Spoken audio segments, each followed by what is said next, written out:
आज मैं आप सबके साथ में सबसे पहले क्वेश्चन नंबर 2 स्टार्ट करने जा रहा हूँ। तो देखो, एक कंपनी है जे option to procure a particular raw material from two source.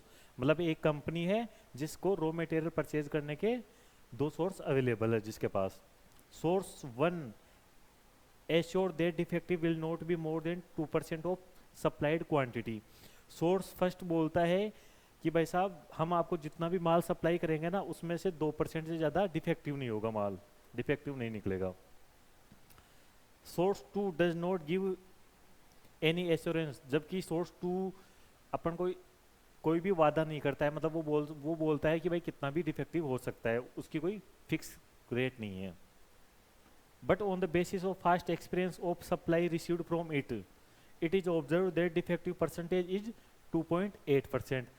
लेकिन पिछले एक्सपीरियंस के आधार पर अपन को ये पता चलता है कि जो डिफेक्टिव है इससे लगभग 2.8% निकलता है जब अपन इससे माल मंगवाते हो। तो the material is supplied in lot of 1000 unit, जबकि अपन को जो मटेरियल मंगवाना है वो 1000 यूनिट के लोड साइज में मंगवाना है।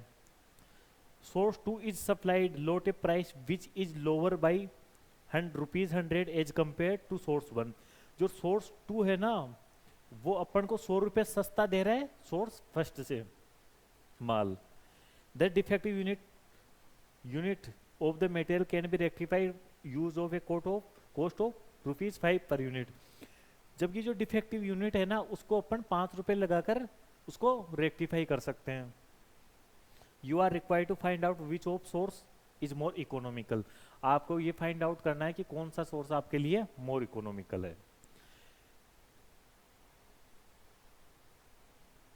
तो देखो यहां पर बाकी कॉस्ट तो दोनों ऑप्शन में सेम आती है, चाहे परचेज कॉस्ट हो, चाहे कोई ऑर्डरिंग कॉस्ट हो, चाहे कैरिंग कॉस्ट हो, दोनों सोर्स में सेम है। ठीक है, जो कॉस्ट का डिफरेंस है ना वो अपन को दे रखा है, तो उस जो डिफरेंस है उसी के हिसाब से अपन को वैसे भी डिसीजन लेना होता है। तो देखो दो कॉस्ट दे रखी है, एक तो बोल रहा है ये तो देखो सोर्स फर्स्ट हो गया, ठीक है, ये हो गया सोर्स टू। भाई सोर्स टू से यदि माल मंगवाते हैं ना अपन तो वो सोर्स फर्स्ट से 100 रुपये सस्ता देता है। ठीक है, यदि सोर्स फर्स्ट से अपन माल 1100 रुपये में मंगवाए तो सोर्स टू अपन को वो माल 1000 रुपये में ही दे देगा। यदि सोर्स टू से अपन माल 2100 रुपये में मंगवाए तो सोर्स टू अपन को वो माल 2000 रुपये में ही दे देगा।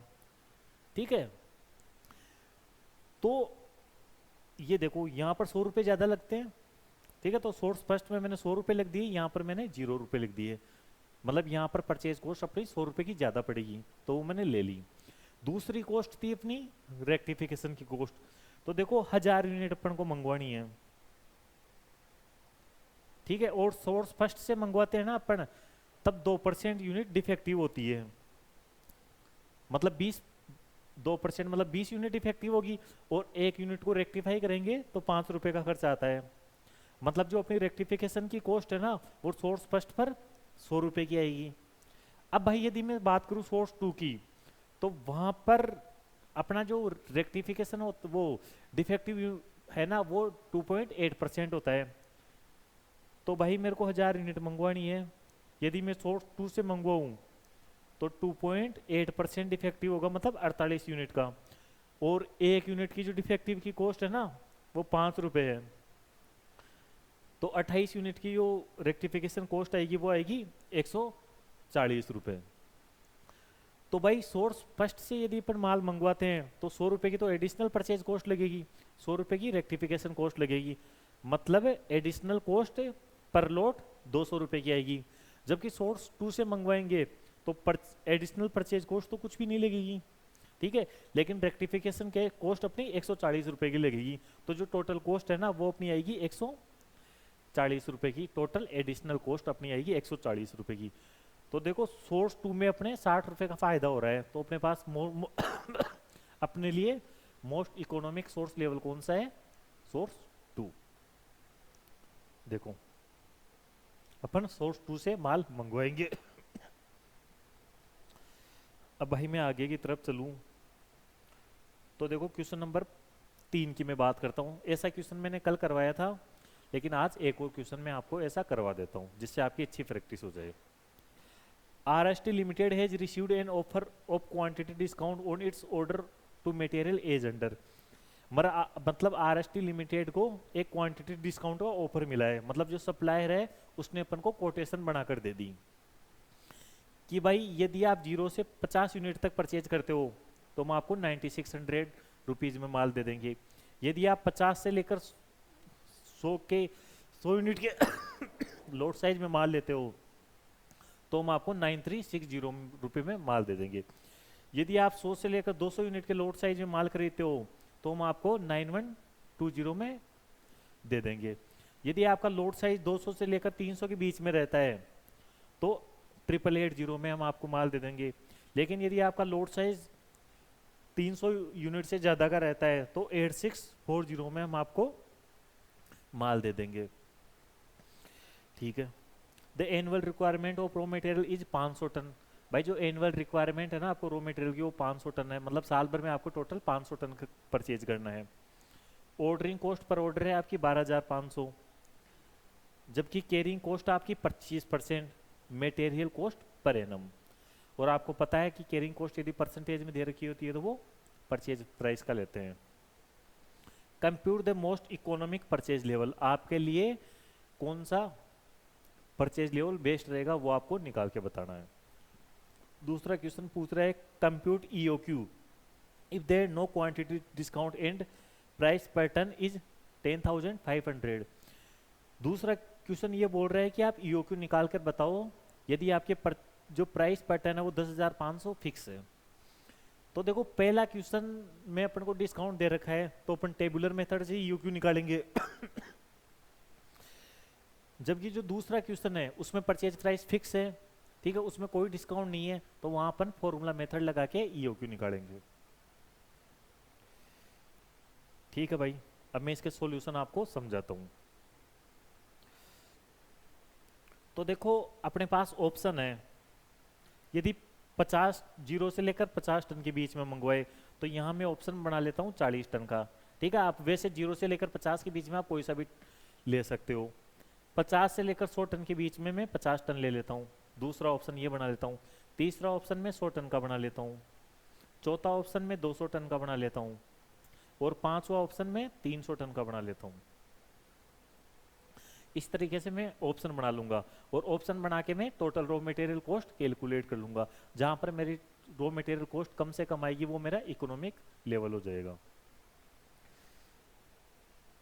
तो भाई मैं पहले ऑप्शन की बात करूं तो देखो पहले ऑप्शन में यदि आप 40 टन के हिसाब से माल मंगवाते हो तो एक यूनिट आपको 9600 रुपये की पड़ेगी। साल भर में टोटल आपको 500 यूनिट मंगवानी है तो आपकी जो परचेज कॉस्ट है वो 48 लाख की आ जाएगी। यदि भाई मैं दूसरे लोट की बात करूं, यदि आप 50 यूनिट्स के हिसाब से माल मंगवाते हो, ठीक है, तो आपको साल भर में 500 यूनिट मंगवानी है और एक यूनिट 9630 की आएगी यहाँ पर। तो जो अपना माल है वो आ जाएगा 46,80,000 का। यदि आपका लोड साइज 100 यूनिट का रहता है तो भाई साहब सप्लायर आपको डिस्काउंट देता है और सप्लायर आपको 91-20 रुपये पर यूनिट में माल दे देगा। तो आपकी जो 500 यूनिट की कॉस्ट है वो 45,60,000 की आ जाएगी। यदि आप 200 लोड के साइज में माल मंगवाते हो तो रॉ मटेरियल का सप्लायर आपको और भी ज़्यादा डिस्काउंट दे रहा है। अब वह माल आपको 8880 रुपये पर यूनिट में दे रहा है तो 500 यूनिट के लिए आपकी परचेज कॉस्ट 44,40,000 की आ जाएगी। यदि आप 300 यूनिट के लोड साइज में माल मंगवाते हो तो सप्लायर आपको और भी ज़्यादा डिस्काउंट देगा और आपकी परचेज प्राइस 8640 पर यूनिट होगी। तो 500 यूनिट मंगवाने के लिए आपकी परचेज कॉस्ट हो जाएगी 43,20,000 की। तो ये तो आ गई आपकी परचेज कॉस्ट। अब भाई मैं बात करता हूं ऑर्डरिंग कॉस्ट की। तो देखो आपको टोटल 500 यूनिट मंगवानी है, एक बार में आप 40 यूनिट मंगवाते हो तो आपके 12.5 ऑर्डर हो गए और एक ऑर्डर की कॉस्ट 12,500 रुपये है। तो 12.5 ऑर्डर की कॉस्ट 1,56,200 रुपये की हो जाएगी। अब यदि भाई मैं बात करूं, यदि आप 50 यूनिट के हिसाब से माल मंगवाते हो तो भी आपको साल भर में तो 500 यूनिट मंगवानी है। एक बार में आप 50 यूनिट मंगवाते हो तो 10 ऑर्डर होंगे, एक ऑर्डर की कॉस्ट 12,500 है, तो 10 ऑर्डर की कॉस्ट 1,25,000 हो जाएगी।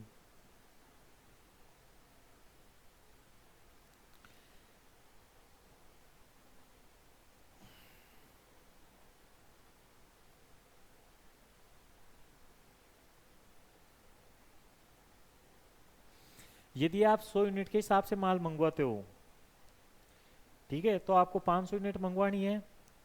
एक बार में आप 100 यूनिट मंगवाते हो तो 5 ऑर्डर होंगे, एक ऑर्डर की कॉस्ट 12,500, तो 5 ऑर्डर की कॉस्ट 62,500।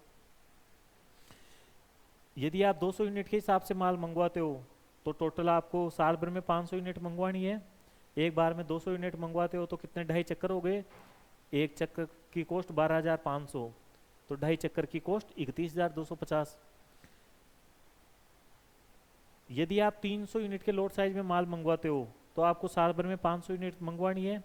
एक बार में 300 यूनिट मंगवा रहे हो तो 1.67 ऑर्डर होंगे, एक ऑर्डर की कॉस्ट 12,500 है, तो 1.67 ऑर्डर की कॉस्ट 20,875 हो गई। ये हो गई भाई अपनी ऑर्डरिंग कॉस्ट। अब यदि मैं बात करता हूँ कैरिंग कॉस्ट की, तो देखो कैरिंग कॉस्ट, आप 40 यूनिट के लोड साइज में माल मंगवा रहे हो, इसको 2 से डिवाइड कर दोगे तो एवरेज स्टॉक आ जाएगा।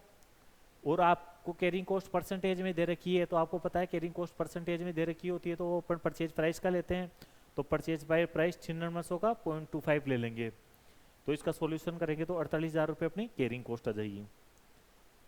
भाई आप 50 यूनिट के लोड साइज में माल मंगवाते हो तो 25 यूनिट का आपका एवरेज स्टॉक हो जाएगा, ठीक है, और कैरिंग कॉस्ट 25% है, तो परचेज प्राइस 9360 का 25% से अपन मल्टीप्लाई कर देंगे तो अपनी कैरिंग कॉस्ट आ जाएगी।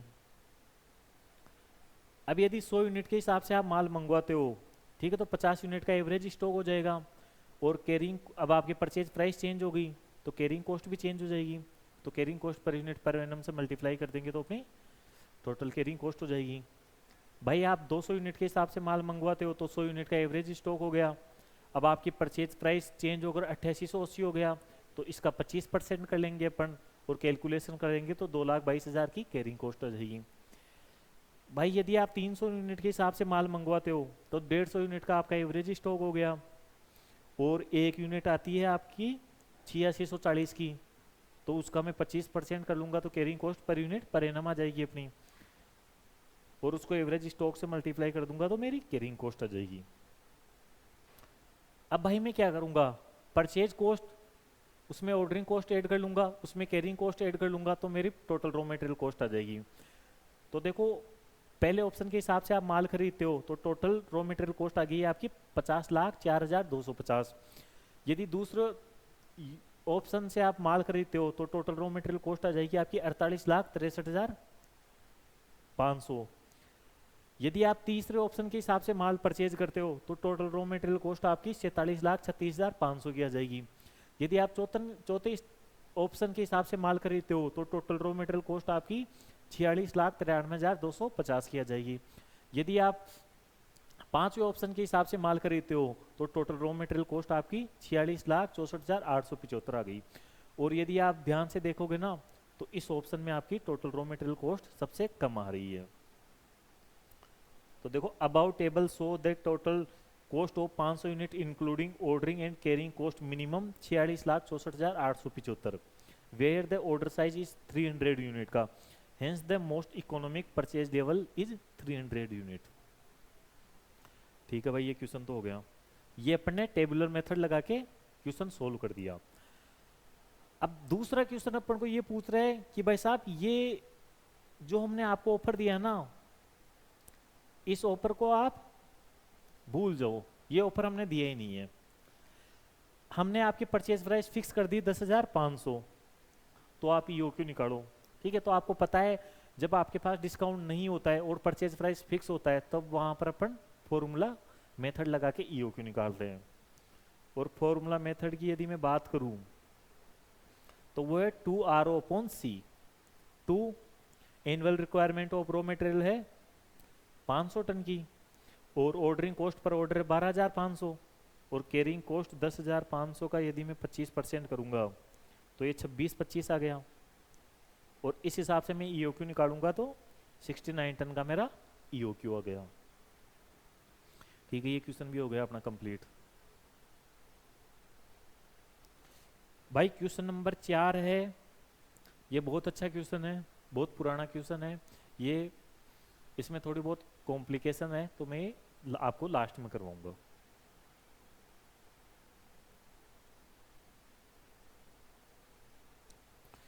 देखो क्वेश्चन नंबर 5 की मैं बात करता हूं। ठीक है, इस क्वेश्चन में मैं आपको सच बता रहा हूं, तो अगर मैं आपको अभी ये क्वेश्चन करने के लिए दूंगा ना, तो ऐसे मान के चलो 70 से 80% जो बच्चे हैं वो इस क्वेश्चन को गलत ही करेंगे।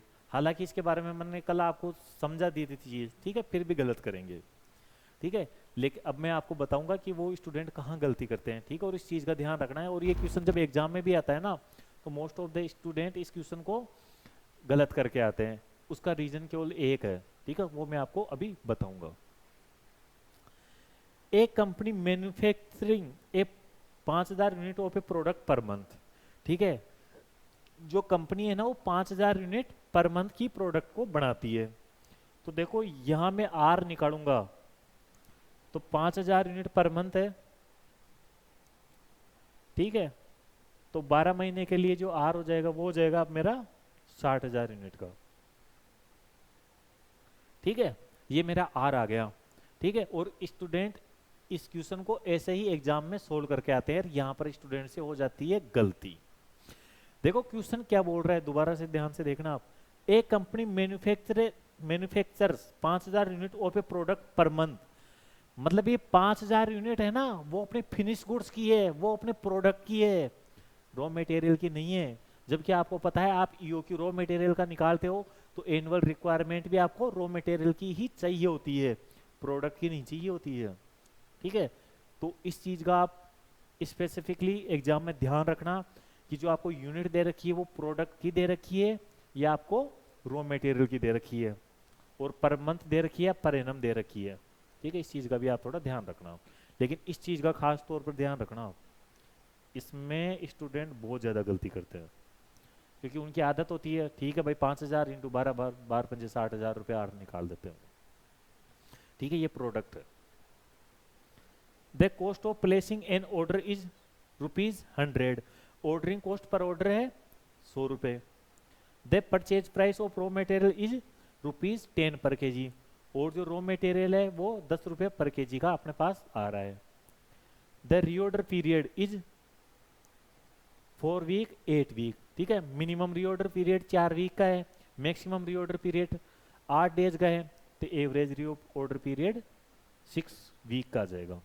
सॉरी वीक है ना, मतलब मैक्सिमम रीऑर्डर पीरियड 8 दिन है, मतलब ज्यादा से ज्यादा जो सप्लायर है ना वो अपन को 8 दिन में माल दे देता है, और यदि सप्लायर जल्दी से जल्दी भी करे ना तो वो 4 दिन में अपने पास माल पहुंचा सकता है।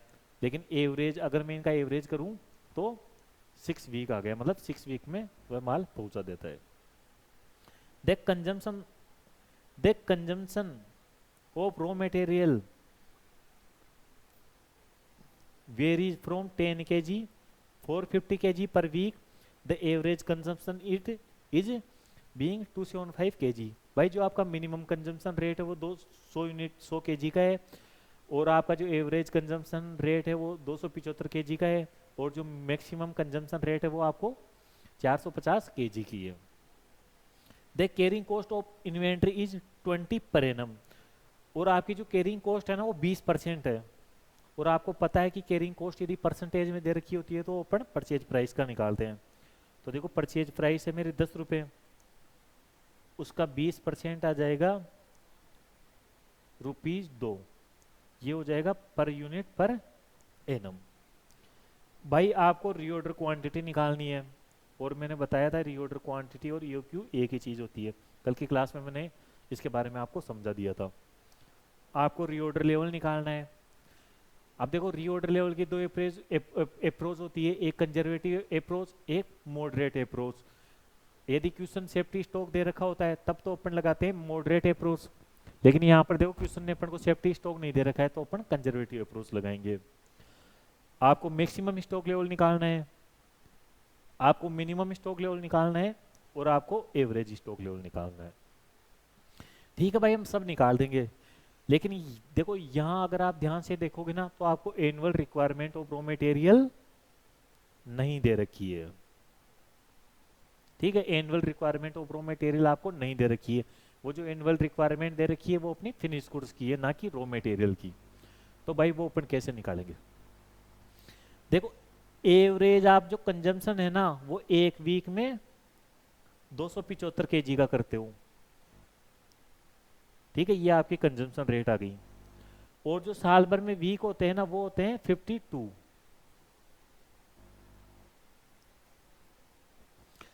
भाई आप 275 किलो का कंजम्पशन करते हो एक वीक में, तो बाउंड वीक में आप कंजम्पशन कितना करोगे? 14,300 kg का। यह आ गया आपका annual consumption of raw material. ठीक है, देखो अगर आपको annual requirement of raw material अगर एग्जीक्यूशन में नहीं दे रखी हो तो आपको क्या करना है, जो आपका एवरेज कंजम्पशन है, ठीक है, यदि वो पर डे के हिसाब से दे रखा है तो आप उसको 365 से मल्टीप्लाई कर दोगे। यदि वह पर मंथ का दे रखा है तो उसको आप मतलब 12 मंथ से मल्टीप्लाई कर दोगे। यदि वह वीक का दे रखा है, ठीक है, एक वीक का दे रखा है तो आप बाउंड वीक से मल्टीप्लाई कर दोगे और उस हिसाब से आप annual requirement of raw material की निकाल लोगे। भाई देखो सीधी सी बात है, एक दिन में मैं 275 किलो सॉरी एक वीक में मैं 275 kg काम में लेता हूँ, तो बाउंड वीक में मेरे को कितना रॉ मटेरियल चाहिए होगा? 14,300। आ गई annual requirement of raw material की। अब देखो ये क्वेश्चन आप खुद भी कर सकते हो, लेकिन फिर भी मैं एक बार आपको समझा देता हूँ।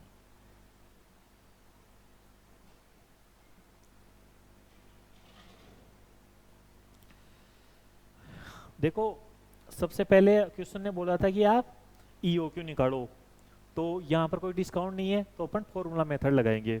ईओक्यू का फॉर्मूला क्या होता है? 2R 14,300, ओ है 100 रुपये पर ऑर्डर डिवाइडेड बाई 2, तो 1196 आपका इकोनॉमिक ऑर्डर क्वांटिटी आ गई।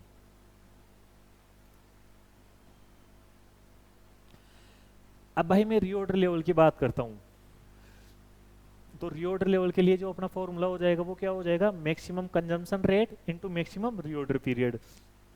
देखो मैक्सिमम कंजम्पशन रेट है ना वो है अपना 450 kg पर वीक, और मैक्सिमम रीऑर्डर पीरियड है अपना 8 वीक का, तो 3600 kg अपना रीऑर्डर लेवल आ जाएगा। अब भाई मैं मिनिमम मैक्सिमम स्टॉक लेवल की बात करूं तो उसका फॉर्मूला क्या होता है? रीऑर्डर लेवल मतलब 3600 यूनिट रहने पर आपने ऑर्डर दिया, उसमें से अपन माइनस कर देंगे मिनिमम कंजम्पशन रेट। आप एक वीक में 100 किलो का रॉ मटेरियल कंजम्पशन करते हो एंड मिनिमम रीऑर्डर पीरियड, और मिनिमम 4 वीक में आपके पास माल आ जाता है, तो 3600 माइनस 400, ठीक है, 3200 किलो तो आपका रीऑर्डर लेवल वाले माल में से माल बच जाएगा, और 1196 आपका ईओक्यू के हिसाब से माल आ जाएगा, तो टोटल 4396 kg मेरा मैक्सिमम स्टॉक लेवल हो जाएगा। भाई सीधी सी बात है, मैक्सिमम स्टॉक लेवल क्या होता है? भाई आपके पास जिस दिन माल आया, ठीक है, वो प्लस रीऑर्डर वाले माल में से आपके पास ज्यादा से ज्यादा कितना माल बच सकता है, अगर अपन दोनों को जोड़ देंगे तो वो मेरा मैक्सिमम स्टॉक लेवल हो जाएगा। भाई सीधी सी बात है, 3600 यूनिट रहने पर मैं ऑर्डर करता हूँ, और यदि मैं मिनिमम से मिनिमम कंजम्पशन भी करूँ ना तो मैं 400 किलो का कंजम्पशन कर सकता हूँ, तो इस रीऑर्डर लेवल में से मेरे पास मैक्सिमम रॉ मटेरियल कितना किलो का बच सकता है? 3200 किलो का बच सकता है, प्लस 1196 ROQ अपन कर देंगे, माल आया जो उसको ऐड कर देंगे, तो अपना मैक्सिमम स्टॉक लेवल आ गया। अब भाई मिनिमम स्टॉक लेवल की बात करते हैं अपन, तो मिनिमम स्टॉक लेवल का क्या फॉर्मूला होता है? रीऑर्डर लेवल 3600 यूनिट रहने पर अपन ने ऑर्डर दिया, minus average consumption rate 275 kg per week, into average reorder period 6 week का, तो मिनिमम स्टॉक लेवल आ जाएगा अपने पास 1190 का। अब एवरेज स्टॉक लेवल के लिए मैंने आपको दो फॉर्मूले बताए थे, maximum stock level plus minimum stock level divided by 2, तो ये हो गया एवरेज स्टॉक लेवल। इसका दूसरा फॉर्मूला क्या होता है? EOQ, वो है आपका 1196, ठीक है, divided by 2 plus safety stock, और यदि सेफ्टी स्टॉक नहीं दे रखा हो ना तो अपन यहाँ पर मिनिमम स्टॉक लेवल ले लेते हैं, और मिनिमम स्टॉक लेवल है 1950 का। अगर सेफ्टी स्टॉक दे रखा हो तो सेफ्टी स्टॉक ले लेते हैं, अगर सेफ्टी स्टॉक नहीं दे रखा हो तो मिनिमम स्टॉक लेवल ले लेंगे। तो इस हिसाब से अपने पास एवरेज स्टॉक लेवल आ गया 2548 kg का। ठीक है भाई, ये क्वेश्चन भी आपका कंप्लीट हो गया। देखो क्वेश्चन नंबर 6 की मैं बात करता हूँ। ठीक है, क्वेश्चन नंबर 6 भी अच्छा क्वेश्चन है, ध्यान से देखना। एक company manufacture A product from A raw material, एक कंपनी है जो कि एक प्रोडक्ट बनाती है एक रॉ मटेरियल से, विच इज परचेज ₹60 पर केजी, और उस रॉ मटेरियल की जो परचेज प्राइस है वो 60 रुपये पर केजी की है। The company incurred A handling cost 360, मतलब कंपनी जब उस रॉ मटेरियल को प्राप्त करती है ना, तब उसकी हैंडलिंग कॉस्ट मतलब उसको प्राप्त करने की लागत 360 है। ठीक है, तो देखो हैंडलिंग कॉस्ट भी आपको पता है ऑर्डरिंग कॉस्ट का पार्ट होती है। ठीक है, प्लस फ्रेट जो भाड़ा लगा है वो भी आपको पता है ऑर्डरिंग कॉस्ट का पार्ट होती है 390 पर ऑर्डर। तो देखो आपकी ऑर्डरिंग कॉस्ट 360 प्लस 390 750 रुपये हो जाएगी। ठीक है, और देखो यदि आपको कभी भी ऐसा कंफ्यूजन हो कि यार ये हैंडलिंग कॉस्ट ऑर्डरिंग कॉस्ट है या कैरिंग कॉस्ट है, तो आप ये देख लो भाई वो कैसे दे रखी है, पर ऑर्डर दे रखी है तो सीधी सी बात है ऑर्डरिंग कॉस्ट है। फ्रेट भी आपको पर ऑर्डर दे रखा है तो सीधी सी बात है ये ऑर्डरिंग कॉस्ट है। अब अपन आगे चलते हैं। The incremental carrying cost of inventory of raw material, जो कैरिंग कॉस्ट है ना वो है आपकी 0.5 पर केजी पर मंथ। ठीक है, ये देखो पर यूनिट और पर एनम, आपको पता है यदि पर यूनिट कोई कॉस्ट दे रखी है ना तो वो ऑर्डरिंग कॉस्ट नहीं होती, वो कैरिंग कॉस्ट होती है। और आपको पता है कि कैरिंग कॉस्ट हमेशा पर यूनिट पर एनम लेनी है, लेकिन जबकि यहाँ देखोगे ना तो ये आपको पर मंथ दे रखी है। तो यदि मैं इसको एनुअल में इसको निकालूंगा तो ये 6 रुपये हो जाएगी। ठीक है भाई, एक महीने की कॉस्ट 0.5 रुपीज है, तो 12 महीने की जो कैरिंग कॉस्ट है वो 6 रुपए की हो जाएगी। In addition the cost of working capital finance on investment in inventory of raw material ₹9 per KG per annum. देखो ये 9 रुपए है ना, ये भी आपको पर यूनिट पर एनम दे रखी है, ये भी आपको पर यूनिट पर एनम दे रखी है, तो सीधी सी बात है ये भी कैरिंग कॉस्ट है। तो 9 + 6 ₹15 पर केजी पर यूनिट आपकी कैरिंग कॉस्ट हो जाएगी। और देखो अगर आप वैसे भी दिमाग लगाओ तो क्वेश्चन क्या बोल रहा है, ये working capital finance on investment in inventory.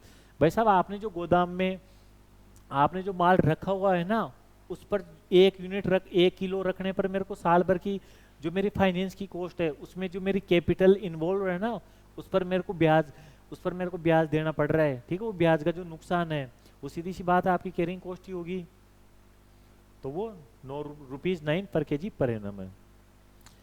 Annual production of A product is 1 lakh unit, जो आपका एनुअल प्रोडक्शन है ना प्रोडक्ट का वो है 1 लाख यूनिट का। 2.5 unit are obtained from 1 kg of raw material. भाई 1 किलो रॉ मटेरियल से आप 2.5 यूनिट बना सकते हो। ठीक है, तो आपको 1 लाख यूनिट बनानी है। ठीक है, और 2.5 किलो रॉ मटेरियल से आप 1 लाख यूनिट बना सकते हो। ठीक है, तो 1 लाख यूनिट बनाने के लिए आपको कितना रॉ मटेरियल चाहिए, 40,000 किलो। भाई सीधी सी बात है 1 किलो रॉ मटेरियल से 1 किलो रॉ मटेरियल से 2.5 यूनिट बनती है, तो 40,000 किलो रॉ मटेरियल से 1 लाख यूनिट बन जाएगी। तो अपना annual requirement of raw material कितना हो गया, 40,000। अब आपको क्वेश्चन आगे क्या पूछ रहा है वो देखो। Calculate the economic order quantity of raw material. Raw material की आपको इकोनॉमिक ऑर्डर क्वांटिटी निकालनी है। ठीक है, आर आपने निकाल ही लिया, ओ आपने ऑर्डरिंग कॉस्ट आपने निकाल ली, कैरिंग कॉस्ट आपने निकाल ही ली। ठीक है, इसको फॉर्मूला में रखकर आप ईओक्यू निकाल सकते हो आराम से। दूसरा क्या पूछ रहे, advise how frequently should order to be procurement to be place. आपको भाई साहब कितने ऑर्डर देने हैं वो भी आपको निकाल के बतानी है। ठीक है, और आपका ऑर्डर की फ्रिक्वेंसी क्या होगी वो निकाल के बतानी है। नेक्स्ट देखो, if the company propose to return to placement of order on quarterly basis. If company process, ठीक है, यदि कंपनी को जो ऑर्डर है ना, यदि वो क्वार्टरली बेसिस पर करती है, क्वार्टरली बेसिस का क्या मतलब हो गया कि हर 3 महीने के बाद में वो ऑर्डर करती है। तो हर 3 महीने के बाद में यदि कंपनी ऑर्डर करेगी तो साल भर में उसको कितने ऑर्डर करने पड़ेंगे, 4 ऑर्डर करने पड़ेंगे। और सीधी सी बात है, उसको 40,000 किलो रॉ मटेरियल चाहिए, तो 4 बार में मंगवाना है, तो एक बार में वो कितना रॉ मटेरियल मंगवाएगी, 10,000 kg का। What percentage of discount in price of raw material should be negotiated? भाई साहब, सप्लायर आपको बोल रहा है कि आप एक काम करो, 10,000 किलो रॉ मटेरियल एक बार में मंगवा लो, तो आप सप्लायर से मिनिमम कितना डिस्काउंट मांगोगे वो आपको निकाल के बताना है। तो भाई देखो, अपन सप्लायर से कितना डिस्काउंट मांगेंगे, अपन सप्लायर से उतना डिस्काउंट मांगेंगे, अपन उसको बोलेंगे देख भाई मैं ईओक्यू के हिसाब से माल मंगवाता हूँ ना, तो मेरी इतनी कॉस्ट पड़ती है, ठीक है। अब यदि मैं 10,000 किलो के हिसाब से माल मंगवाता हूँ तो मेरी इतनी कॉस्ट पड़ती है, तो 10,000 किलो के हिसाब से माल मंगवाने पर जो मेरी एक्स्ट्रा कॉस्ट लगी ना, ठीक है, उतने रुपए का तू मेरे को डिस्काउंट दे दे, तब तो मैं 10,000 किलो के हिसाब से माल मंगवा लूंगा, ठीक है, तो वो अपना डिस्काउंट आ जाएगा। तो उसका सॉल्यूशन भी अपन अभी देखेंगे। देखो, सबसे पहले अपन को ईओक्यू पूछा था, ठीक है, तो ईओक्यू का फॉर्मूला होता है 2R 40,000 kg, ordering cost 750, carrying cost 1500, 2,000 kilo, मतलब 2,000 किलो का आपका इकोनॉमिक ऑर्डर क्वांटिटी आ गई। Frequency of order for procurement, मतलब आपके ऑर्डर की फ्रीक्वेंसी क्या होगी। भाई देखो, साल भर में मेरे को 40,000 किलो रॉ मटेरियल चाहिए, एक बार में मैं 2,000 किलो रॉ मटेरियल मंगवाता हूँ, तो मेरे को रॉ मटेरियल कितनी बार मंगवाना पड़ेगा, 20 टाइम्स, मतलब 20 बार मेरे को रॉ मटेरियल का ऑर्डर देना पड़ेगा, मतलब 20 बार मेरे पास रॉ मटेरियल आएगा। और देखो, सीधी सी बात है, साल भर में 365 दिन होते हैं, ठीक है, और मैं 20 ऑर्डर करूंगा तो हर 18 दिन के बाद में मेरे को ऑर्डर देना पड़ेगा, मतलब मेरी जो ऑर्डर की फ्रीक्वेंसी होगी वो 18 दिन की होगी। मतलब मैं आज रॉ मटेरियल मंगवाऊंगा, फिर जैसे 18 दिन कंप्लीट हो जाएंगे, फिर मैं रॉ मटेरियल के सप्लायर को बोल दूंगा, फिर 18 दिन कंप्लीट हो जाएंगे, फिर मैं रॉ मटेरियल के सप्लायर को बोल दूंगा कि भाई तू मेरे पास ऑर्डर भेज दे। तो इस हिसाब से साल भर में आपके पास 20 बार माल आ जाएगा, मतलब आपकी जो ऑर्डर की फ्रीक्वेंसी है वो 18 डेज की है। यदि आप इसको मंथ में निकालना चाहो तो मंथ में 0.6 मंथ्स आ जाएगा।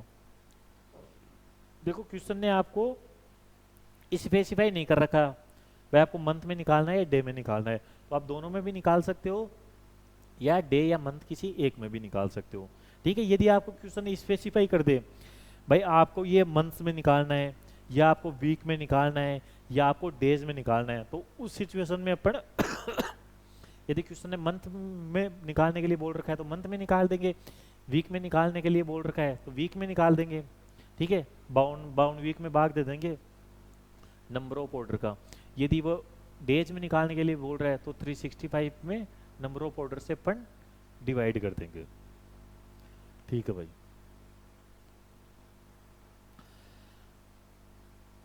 अब क्वेश्चन पूछ रहे हैं कि आप यदि 10,000 किलो के हिसाब से माल मंगवाते हो, ठीक है, तो आप सप्लायर से कितना डिस्काउंट मांगोगे। तो सीधी सी बात है, मैं सप्लायर से भाई कितना डिस्काउंट मांगूंगा, जो मेरी एक्स्ट्रा कॉस्ट लगेगी उतने रुपए का मैं सप्लायर से डिस्काउंट मांग लूंगा।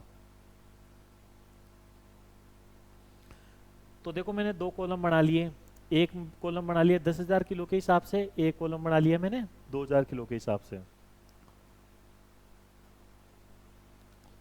ठीक है। अब भाई यदि मैं 10,000 किलो के हिसाब से माल मंगवाता हूं तो जो मेरे ऑर्डर होंगे वो 4 ऑर्डर होंगे, और एक ऑर्डर की कॉस्ट 750 रुपए की है, तो मेरी ऑर्डरिंग कॉस्ट 3,000 की हो जाएगी। यदि मैं 2,000 किलो के हिसाब से माल मंगवाता हूं तो मेरे 20 ऑर्डर होंगे, ठीक है, एक ऑर्डर की कॉस्ट 750 है, तो मेरी ऑर्डरिंग कॉस्ट 15,000 की हो जाएगी।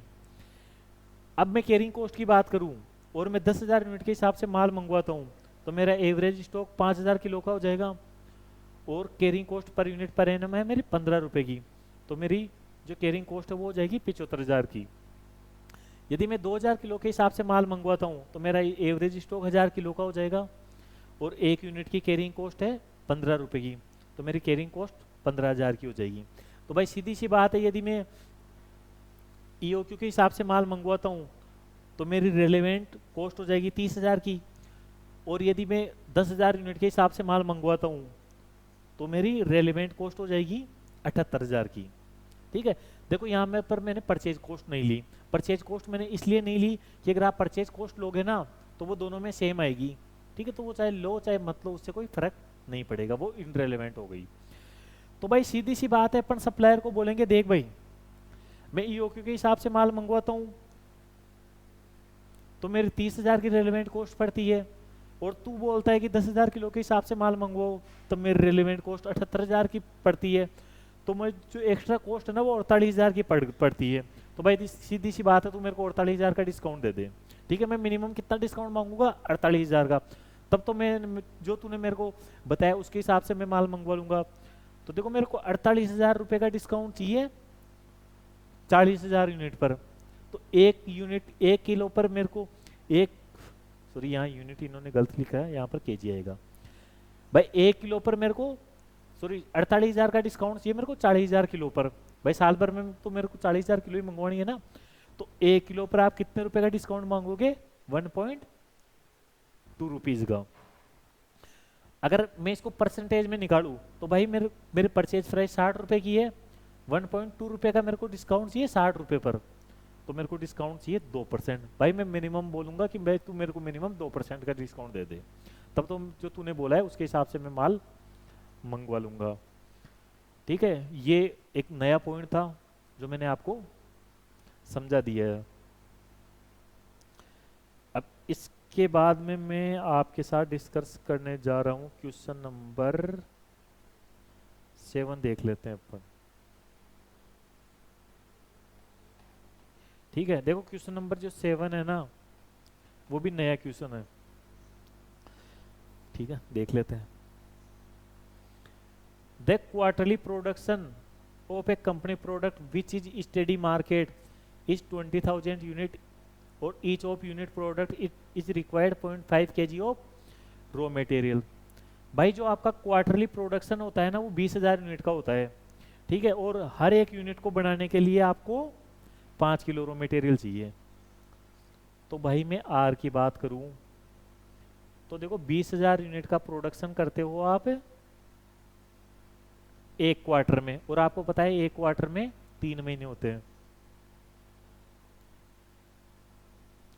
तो 12 महीने में कितनी यूनिट का प्रोडक्शन करना है आपको, 20,000 डिवाइडेड बाई 3 इंटू 12, 80,000 यूनिट का, 80,000 यूनिट का आपको प्रोडक्शन करना है। और भाई क्वेश्चन ने ये बोल रखा है कि एक यूनिट फिनिश गुड्स बनाने के लिए 0.5 kg रॉ मटेरियल की आपको रिक्वायरमेंट है। तो 80,000 यूनिट बनाने के लिए आपको कितना रॉ मटेरियल की रिक्वायरमेंट है, 40,000 kg।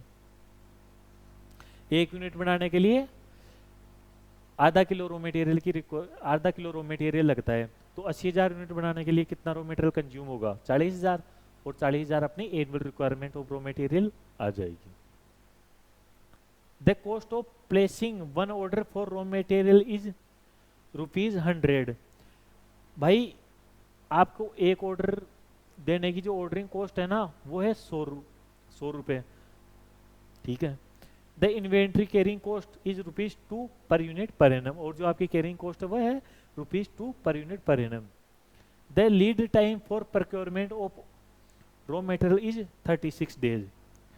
जो आपका लीड टाइम है एक ऑर्डर को, मतलब अपने पास ऑर्डर देने के बाद जो सप्लायर है ना वो अपन को माल बेचता है 36 डेज में, तो इसको आप लीड टाइम बोलो या इसको रीऑर्डर पीरियड बोलो, एक ही बात होती है। And safety stock is 1000 kg, और जो आपका सेफ्टी स्टॉक है ना वो 1000 kg का है। तो देखो यहाँ पर आप दिमाग लगाओ, दिमाग क्या लगाओ, आपको क्वेश्चन ने सेफ्टी स्टॉक दे रखा है, तो सीधी सी बात है सेफ्टी स्टॉक दे रखा है, और यदि क्वेश्चन अपन को नीचे रीऑर्डर लेवल पूछ लेता है तो वहां पर अपन को मॉडरेट अप्रोच लगानी है। raw material is maintained by the company has been able to negotiate the following discount structure with the raw material supplier। और भाई जो रॉ मटेरियल का सप्लायर है ना, अपन को कोटेशन उसने भेज दी है कि हम आपको इस हिसाब से डिस्काउंट ऑफर करते हैं। वो बोल रहा है यदि आप 6000 यूनिट तक माल मंगवाते हो तो हम आपको कोई भी डिस्काउंट नहीं देंगे। यदि आप 6000 से लेकर 8000 यूनिट के लोड साइज में माल मंगवाते हो तो हम आपको 400 यूनिट का डिस्काउंट दे देंगे। यदि आप 8000 से लेकर 16000 यूनिट के लोड साइज में माल मंगवाते हो तो हम आपको 2000 रुपये का डिस्काउंट दे देंगे। यदि आप 16000 से लेकर 30000 यूनिट के लोड साइज में माल मंगवाते हो तो हम आपको 3200 रुपये का डिस्काउंट दे देंगे। यदि आपका लोड साइज 30000 से लेकर 45000 यूनिट के बीच में रहता है तो हम आपको 4000 का डिस्काउंट दे देंगे। Calculate the reorder point. देखो रीऑर्डर पॉइंट या रीऑर्डर लेवल एक ही बात होती है।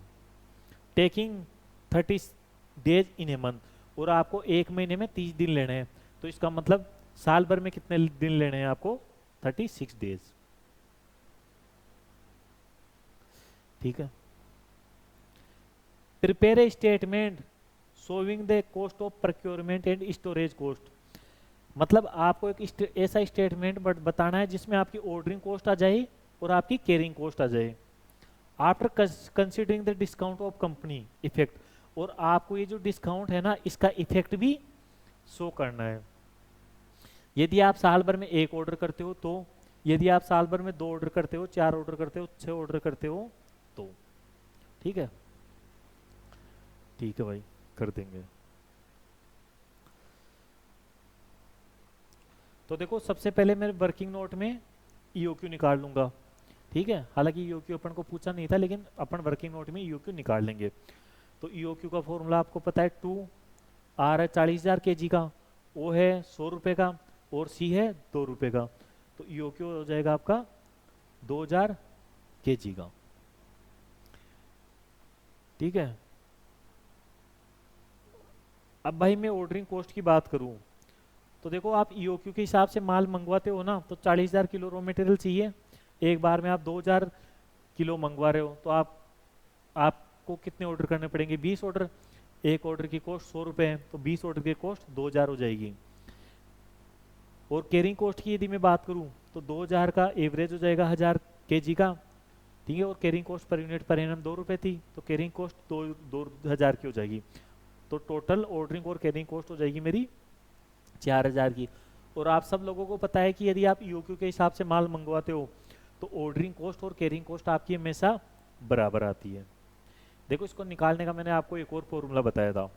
ठीक है, वो मैं दोबारा आपके साथ डिस्कशन कर लेता हूँ। वो फॉर्मूला था अपना 2ROC। 2R है 40,000 kg का, O है आपका 100, C है 2 इंटू 40,000 इंटू 100 इंटू 2, इसका अंडर रूट करेंगे तो ₹400 आपके पास आ जाएगा। अब भाई अपन बात करते हैं रीऑर्डर लेवल की। ठीक है, तो रीऑर्डर लेवल के लिए आपको कंजर्वेटिव अप्रोच मॉडरेट अप्रोच लगानी है। क्यों? क्योंकि यहाँ पर सेफ्टी स्टॉक दे रखा है। और मॉडरेट अप्रोच का फॉर्मूला क्या होता है आपका? Average consumption rate into average reorder period plus safety stock.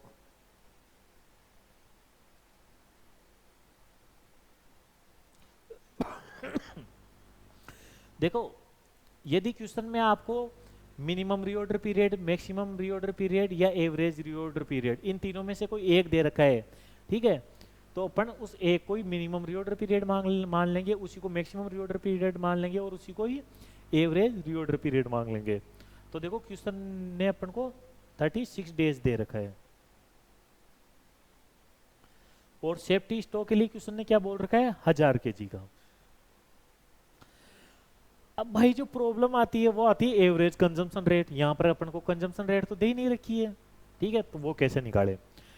तो भाई देखो सीधी सी बात है, साल भर में आप 40,000 किलो रॉ मटेरियल कंज्यूम करोगे और क्वेश्चन ने बोल रखा है कि आपको एक महीने में दिन मानने हैं, तो साल भर में कितने दिन मानने हैं? 360 दिन।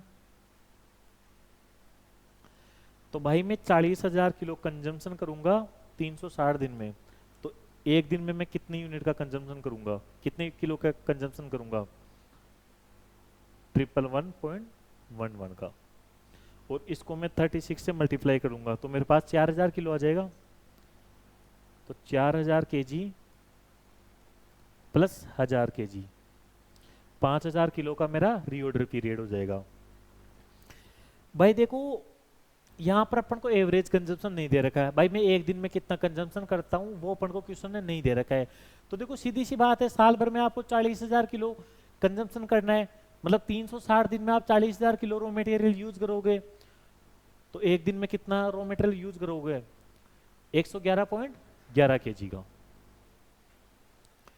ठीक है, अब भाई अपन को क्वेश्चन ने जो सेकंड क्वेश्चन वो अपन को पूछा है, वो पूछा है कि आपको हर एक प्रपोजल पर टोटल ऑर्डरिंग कॉस्ट और टोटल कैरिंग कॉस्ट निकालनी है और दोनों का टोटल भी करना है।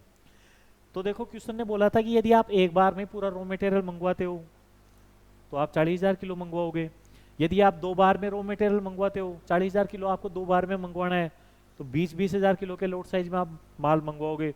यदि आपको 4 बार में मंगवाना है, ठीक है, तो 10,000 किलो के लोट में आप माल मंगवाओगे। और यदि आपको 6 बार में मंगवाना है तो आप 6666.66 केजी के लोड साइज में माल मंगवाओगे।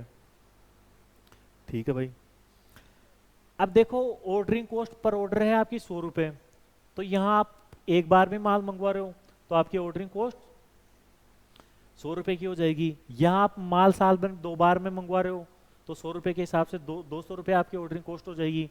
यहाँ आप माल साल भर में 4 बार मंगवा रहे हो तो 100 रुपए के हिसाब से 400 रुपए की आपकी ऑर्डरिंग कॉस्ट हो जाएगी। या माल आप साल भर में 6 बार मंगवा रहे हो तो 100 रुपए के हिसाब से 600 रुपए आपकी टोटल ऑर्डरिंग कॉस्ट हो जाएगी साल भर की।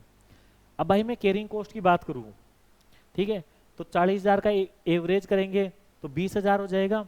और carrying cost per unit per annum है आपको 2 रुपए दे रखी है, तो 20,000 इंटू 2 40,000 हो जाएगी।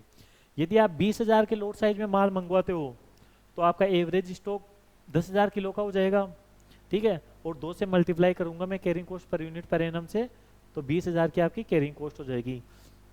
यदि आप 10,000 किलो के लोड साइज में माल मंगवा रहे हो तो आपका एवरेज स्टॉक 5,000 किलो का हो जाएगा, ठीक है, और आपकी जो कैरिंग कॉस्ट है वो 2 rupees per unit per annum है, तो आपकी 10,000 की कैरिंग कॉस्ट हो जाएगी। यदि आप 6666 यूनिट केजी के माल 6666 केजी के लोड साइज में माल मंगवाते हो तो आपका एवरेज स्टॉक 3333 हो जाएगा, और उसको मैं 2 से मल्टीप्लाई कर दूंगा carrying cost per unit per annum से, तो 6666 की मेरी कैरिंग कॉस्ट हो जाएगी। अब भाई क्वेश्चन ने ये बोल रखा है कि आपको जो डिस्काउंट है ना उसको भी आपको कंसिडर करना है। तो देखो 40,000 के लोड साइज में मैं माल मंगवाता हूँ, ठीक है, तो 40,000 किसके बीच में आ रहा है? इसके बीच में आ रहा है, तो मैं 4,000 का डिस्काउंट दे दूंगा। ये देखो मैं 4,000 का डिस्काउंट दे दूंगा, ठीक है। यदि आप 20,000 के लोड साइज में माल मंगवा रहे हो तो अपन ऊपर कोटेशन में देख लेंगे, और कोटेशन के हिसाब से अपन को 3200 का डिस्काउंट मिल रहा है। यदि आप 10,000 के लोड साइज में माल मंगवा रहे हो तो अपन कोटेशन में देख लेंगे ऊपर 10,000 यूनिट पर कितना डिस्काउंट मिलता है, तो वो अपना है 2,000 रुपये का। यदि आप 6666 यूनिट के हिसाब से माल मंगवा रहे हो तो देखो मैं कोटेशन में देखूंगा 6666, वो इस कोटेशन में आ गई, तो आपको 400 रुपये का डिस्काउंट देना है, ठीक है, तो मैं 400 रुपये का डिस्काउंट दे दूंगा। तो भाई ये मेरी टोटल ऑर्डरिंग और कैरिंग कॉस्ट हो गई। यदि मैं इसके में से डिस्काउंट लेस कर दूंगा तो मेरी टोटल रेलेवेंट कॉस्ट आ जाएगी फर्स्ट प्रपोजल की, ये सेकंड प्रपोजल की, ये थर्ड प्रपोजल की, ये फोर्थ प्रपोजल की, ठीक है। मेरे को हर एक प्रपोजल की टोटल रेलेवेंट कॉस्ट निकालनी थी, वो मैंने निकाल दी है। ये क्या दे रखा है? Number of order which the company should place the minimum cost after taking EOQ into base order. Each order size base the total cost of procurement or storage in case of 4,000 which is minimum. भाई यदि अब आपको माल मंगवाना हो तो वो आप किस हिसाब से मंगवाओगे? देखो, आप ईओक्यू के हिसाब से माल मंगवाते हो ना, तो आपकी 4,000 रुपये की रेलिवेंट कॉस्ट आती है, वो आपने ऊपर निकाल लिया था। और देखो, इन हिसाब से आप माल मंगवाते हो तो देखो किसी भी ऑर्डर में 4,000 से कम की आपकी रेलिवेंट कॉस्ट नहीं आ रही। ठीक है, आपकी जो टोटल कम से कम रेलिवेंट कॉस्ट आ रही है ना, वो 6,866 की आ रही है। ठीक है, और इससे कम तो आपकी 4,000 रुपये ही है। ठीक है, तो आपको 2,000 किलो, मतलब 4,000 यूनिट, 4,000 किलो के हिसाब से ही आपको, वो सॉरी 2,000 किलो के हिसाब से ही आपको माल मंगवाना है, क्योंकि वहां पर आपकी जो टोटल रेलिवेंट कॉस्ट है ना, वो 4,000 रुपये आएगी।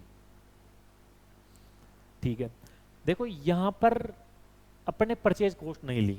ठीक है, वो इसलिए नहीं ली क्योंकि यहाँ पर अपन को परचेज प्राइस दे ही नहीं रखी थी।